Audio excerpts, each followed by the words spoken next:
আমি আল্লাহ মানুষের এক নাম্বার বিধান দিয়া বুঝাইয়া দিলাম, ওয়াবুদুল্লাহ। দুনিয়াতে আমি আল্লাহ মানুষের পাঠাইলাম কেন জানোনি? আর মানুষের উপর আমি আল্লাহ এক নাম্বার যেই বিধানটা আমি আল্লাহ দিয়া দিলাম, এক নাম্বারের মধ্যে আমি আল্লাহ বান্দারে বুঝাইলাম, বান্দা তোমরা শুনিয়া নাও। এক নাম্বারে দুনিয়ার মধ্যে তোমরা থাকবা, দুনিয়ার মধ্যে থাইকা দুনিয়াতে তোমার উপর আমি আল্লাহ এক নাম্বার হক যে লাগাইয়া দিলাম, সেই এক নাম্বার হকের নাম হলো ওয়াবুদুল্লাহ।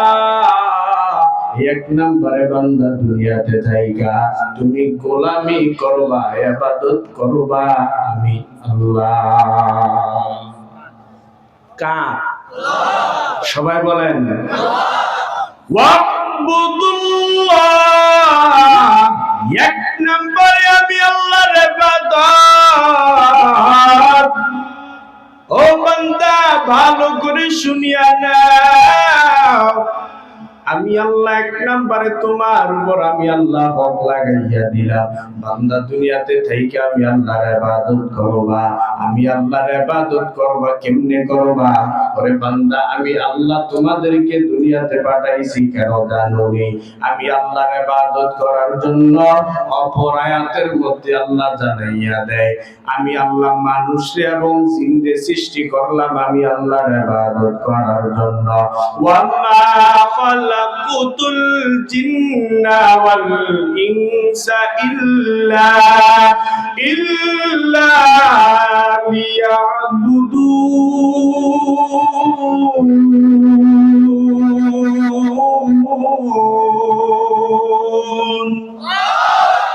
কালামে জিন্দা কুরআনে হাকিম মতে উলা ইয়াজাল সুতু কদিম জামিউল ইলমি ফিল কুরআনে হাকিম تقاصرت عنه وفحام الرجال بقى قرآن كلام الله بشر قديم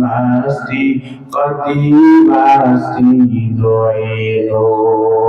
দুনিয়াতে আমার আল্লাহ বান্দাদেরকে পাঠাইলে একমাত্র কার ইবাদত করার জন্য। আল্লাহর ইবাদত করবা। আল্লাহ বান্দাদেরকে জানাইয়া দেয়, এর নবীর উম্মতের দল ভালো করে শুনিয়া নাও, আমি আল্লাহ দুনিয়াতে মানুষকে কেন পাঠাইলাম জানো? ওয়াবুদুল্লাহ। এক নম্বরে বান্দা তুমি আমি আল্লাহর ইবাদত করবা। আমি আল্লাহর ইবাদত কেমনে করবা? আমি আল্লাহ যে বান্দা তোমারে দুনিয়াতে পাঠাইয়া দিলাম, আমি আল্লাহর ইবাদতের মাধ্যমটা কি? শুধু আমি আল্লাহর ইবাদত করলেই হবে না, আল্লাহ দুই নাম্বার সিগন্যাল দিয়া বুঝাইয়া দিলেন, ওয়ালা তুশরিকু বিহি শাইআ। আমি আল্লাহর ইবাদত করার পর বান্দা তোমার উপর আমি আল্লাহ দুই নাম্বার সিগন্যাল লাগাইয়া দিলাম। দুই নাম্বারের মধ্যে আমি আল্লাহ জানাইয়া দিলাম, মানুষ দুনিয়াতে থাকবা শুধু ইবাদত করলেই হবে না, একটু চিন্তা কইরা দেখবা ইবাদত যেটা করবা ওই ইবাদত যেন ইবাদতের মাধ্যমে আমি আল্লাহর সাথে কারো অংশীদার না হয়, কাউরে যেন শিরকের মধ্যে না লাগাও। তুমি যে ইবাদত করবা, তুমি যে নামাজ পড়বা, তুমি যে সিজদা দিবা, তুমি যে রোজা রাখবা, তুমি যে আল্লাহর দরবারে চাইবা, এই চাওয়ার মধ্যে যেন বান্দা তুমি তোমার আল্লাহর সাথে শিরকের গুনাহ না করো। কারো কাছে চাইতে গিয়া এমন ভাবে চাইবা না যেইভাবে চাইতে গেলে আমার মাওলার সাথে বেয়াদবি হইয়া যায়, শিরকের গুনাহ হইয়া যায়। ওরে বান্দা সব বড় বড় গুনাহ থাকতে পারে, আমার আল্লাহ সব গুনাহ মাফ করে দেবে, কিন্তু শিরকের গুনাহ বিন্দু পরিমাণ আমার আল্লাহ সহ্য করতে পারে না। শিরকের বিন্দু পরিমাণ গন্ধ আমার আল্লাহ সহ্য করতে পারে না। আল্লাহ এক নম্বরে বললেন ওয়াবুদুল্লাহ। আমি আল্লাহ দুনিয়াতে পাঠাইলাম বান্দারে ইবাদত করার জন্য। ইবাদত করতে গিয়া বান্দা তুমি শিরকের 2 নাম্বার আমি আল্লাহ বলতেছি, ওয়ালা তুশরিকু বিহি শাইআ।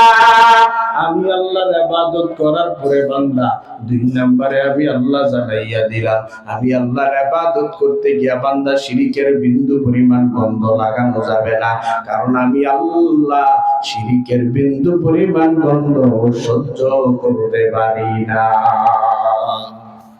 ইবাদত করবা, নামাজ পড়বা, রোজা রাখবা, সিজদা করবা, রুকু করবা, যা ইবাদত করবা একটু চিন্তা কইরা ভাইবা ইবাদত করবা, কারণ ইবাদত করলেই হবে না, একটু চিন্তা কইরা করা লাগবে। যেন ইবাদত করতে গিয়া যদি আল্লাহর দরবারে না যাইয়া, যদি তুমি তোমার পীর সাহেবের দরবারে যাও, পীর সাহেবের কাছে যাইয়া, বাবার কাছে যাইয়া যদি তুমি সাহায্য চাও, ওরে বান্দা যদি বাবার কদমে যাইয়া সিজদা লাগাও, যেই জায়গায় ইবাদত করার জন্য আমাদের সিজদা করার প্রয়োজন হয়, ওই ইবাদত করতে গিয়া যদি আবার পীর সাহেবের দরবারে যাইয়া যদি সিজদা লাগাইয়া দাও, মাজারের মধ্যে যাইয়া যদি বান্দা তুমি সিজদা লাগাইয়া দাও, ওরে বান্দা বল